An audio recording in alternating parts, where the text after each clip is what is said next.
Thanks for listening to the second hour of our program. Susan Allen is on the line with us. She is the mother of three, a conservative political activist, the former First Lady for the state of Virginia, George Allen's wife, and an advocate for children's issues, wellness and health issues, and of course, tourism for the fine state, and an outspoken opponent of Tango Makes Three. Do I have that right, Susan? Hi, Tom. Good to talk to you. Yeah, I guess I'll agree to all of the above. Okay, thank you for joining us. Let me describe Tango Makes Three, and you can challenge or embellish or whatever the characterization. This is basically a children's book, 2005 children's book, written by Peter Parnell and Justin Richardson, illustrated by Henry Cole. It's based on the true story of Roy and Silo, two female chinstrap penguins in the New York Central Park Zoo, who were a gay couple for 6 years. The book has won many awards, and the American Library Association reports that this book, And Tango Makes Three, is the most banned book in the years 2006, 2007, and 2008, the three most recent years that it's been reported. And it's banned because people like yourself think that it should not be available to children in our schools. Do I have that right? Well, listen, I'm not going to be so concerned about that book specifically. I think perhaps that is a good tool for families to use when explaining to the young people inside that family what is happening in our culture and what is being discussed, frankly, in the daily news. I think, our elementary kids get bombarded through TV, through all sorts of means, about all sorts of sexual issues.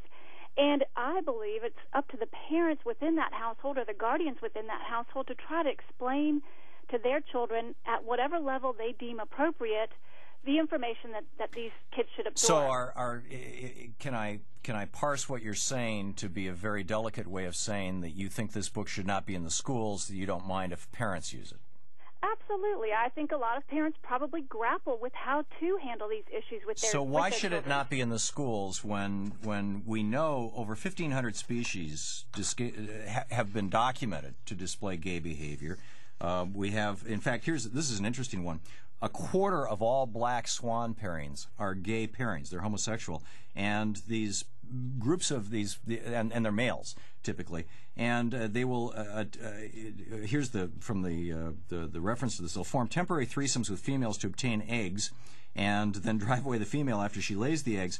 More of their young, their cygnets is what they're called, the babies, survive to adulthood than those of opposite sex pairs, possibly due to their superior ability to defend large portions of land. It's actually adaptive in this case. Louise and I, my wife and I, we live on the Willamette River in a houseboat, and for the last 4 years, we've got a gay pair of ducks. We call them Adam and Steve. And they hang out, they groom each other, they're both male mallards, and, am I supposed to counsel them on how to become straight? I do think, again, Tom, the basic premise here is that our young people are so bombarded on a daily basis about all sorts of sexual activity, and it is up to those guardians to provide to their children at what time they deem appropriate the level of information that they think these children can handle. But if sexuality is something that we're all going to encounter, I've always found it amazing that people can graduate from high school and not know how to balance a checkbook, not know how to change a diaper, and not know how to use birth control, because all three of those things are things that are basically essential, knowledge for life in the real world.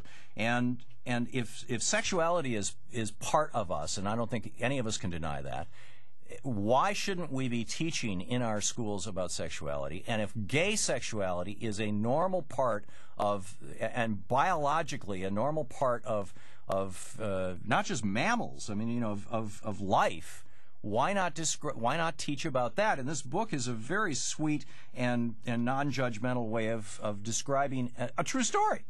Well, look, it's all about at what age-appropriate opportunity do we use these tools to provide children with that information. I do a lot of work with women with breast cancer. Beautiful books have been written for children about breast cancer, what happens when mommy has breast cancer. Do we need to introduce that to a young kindergartner who then might develop a fear about mommy developing breast cancer because she's really too young to understand it? Some of these tools that are out there just don't need to be used at such a young age. And again, I go back to the need and desire for parents or guardians to be involved with what they teach their children about. Do we teach our children about divorce at a very young age? Perhaps not. If they're not exposed to it, why introduce that to them? I believe our young people should be kept as innocent and free of life concerns and worries as long as possible. Our 11-year-old did not ask me what the word gay meant and if it was a mean word to be used until this year. So why did we need to discuss it any earlier or bring the topic up if it wasn't going to be part of her daily activity or repertoire? Because that word is used as a slur. That would be why. The same reason why I think that it's important that, and particularly 20 years ago, even more so the case, we had black awareness studies in our public schools that we had to educate our kids about how the many years of violent oppression of African Americans. Sure. Now we have gays who are experiencing violent oppression, and frankly, it starts in elementary schools. Well, we have religious oppression. We have all sorts of unkind We should be talking about activities. those things too, Susan. I absolutely agree, and believe me, in Fairfax County, when we have such a multicultural, diverse population here, we do spend a lot of time on that. I would go to the point of teaching children to be kind to all people at all times. And I think a lot of that has been lost in our culture, especially in today's world where people can hide behind the box, the computer, the internet, and not feel they have to identify themselves and therefore can become a cyberbully. We're dealing with that now here in our elementary school. So there are a lot of things that indicate our young people are dealing with a lot of information and not knowing how to react to it. So let's go to the basic premise of teaching the golden rule and of teaching tolerance and kindness towards all people. That sounds absolutely wonderful, and Tango Makes Three is a beautiful book that teaches that to kids, tolerance for gays, and some kids are coming from gay families. There are gays who are adopting kids and having kids, and their children are in our public schools, and it's increasingly in the public lexicon, and this is a kind and appropriate way to teach young children that this is part of life too, and I don't get it why you don't think that this book should be in public schools. Well, I just think the parents need to be more involved, and I think that parents should be the first and foremost educators of our young people. I'm agreeing with you on that, but why do you want to keep this book out of public schools? Well, I think there are probably other tools that can be used, and if and when... For example? Well, first of all, let's go back to the premise of teaching kids to be kind, and if and when they are unkind, hopefully there is an adult present, a teacher or somebody who pulls that child aside and explains to them, we're not tolerating that on our playground or in our classrooms.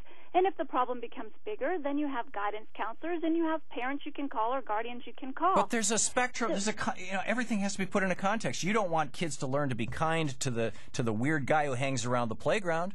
I mean, I do want them to be kind to the guy who hangs around the playground because he's probably weird because nobody has been kind to him, but I want them to learn. No, he may be a child molester. My point is that we need to put these things in context. Well, I want them to learn self-defense, and I want them to be smart about who they interact with, believe me. So we need to raise these issues with them on the negative side, and I think that we also need to raise the issues with them on the positive side of, hey, African Americans are just like the rest of us. We're all humans together. I mean, this was the big debate 20 and 30 years ago, was teaching black history in schools. Oh my God, how dare they?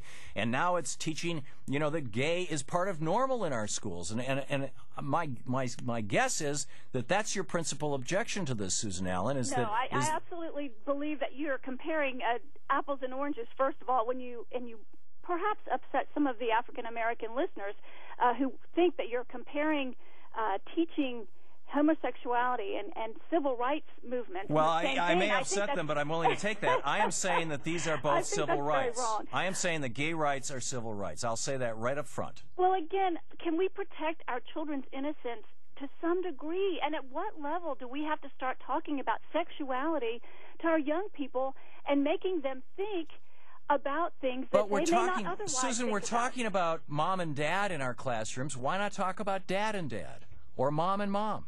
We talk about families in all sorts of venues and in all sorts of ways. And many children are being raised by the grandmother. Look at iCarly, a popular TV show where she and her brother, Carly, the main character, and her brother live together. He's raising her. There are opportunities for families to talk about all sorts of different setups. But not I just schools. I don't think it needs to be mandated in our schools, and parents need to be involved. And the more parents are involved, the more ability they'll have to have a say in what's being taught. Okay. Well, as I said, I agree with you. The parents should be a prime teacher, and I guess we'll have to just agree to disagree on the rest.